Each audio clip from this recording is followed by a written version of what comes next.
Investors want one thing from you, and it's not the numbers. Here's probably why investors are ignoring your pitch decks, and you're likely severely overlooking it.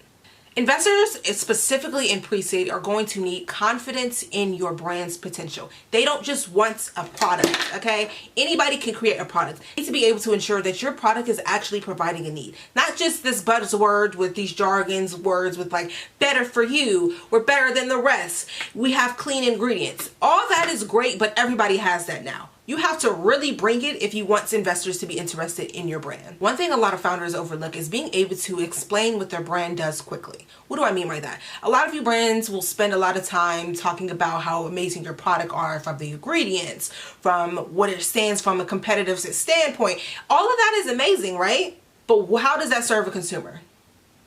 Why does a consumer need better ingredients? What will they gain from that? How would their life improve with your product? A lot of brands fail to be able to explain that. So they kind of get caught up in this over-explaining situation where they're trying to, fluff up what they're talking about, but not really understanding the need for their product. And that's probably why your brand is getting passed up when investors are looking at those pitch decks. In addition to providing a product that is needed from consumers, does your brand have what it takes to create a brand that builds community, a brand that has established itself as a household name? For example, let's look at the brand Poppy. They didn't just create better for you soda, they created a brand that everybody wants to be a part of. When you go out to drink and you want a soda pop, you want Poppy specifically. You don't just want pop. If your brand can do that, you can win investors over. So think about the long-term game strategy when it comes to your branding. What does your brand look like on a macro level? A lot of times in the pre-seed fundraising or even seed fundraising, a lot of founders tend to look for investors to kind of validate their idea.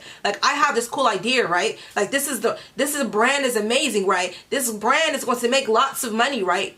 Why should they be able to tell you that? It's your brand. So not being in a position where you could truly speak to your brand with pure confidence that they are going to be missing out so much if they pass up on your brand, we're going to have issues. You should know before you invest a penny how great the potential of your brand could be. And you should be able to communicate that at all touch points. Once you get, involved in your brand and you actually do start investing dollars and getting feedback, obviously your knowledge on this will improve over time. But if you, for the first time, are needing validation from the investor, you are in a pickle. You need to take the time to sit and talk to yourself and really understand how your brand can create an iconic story.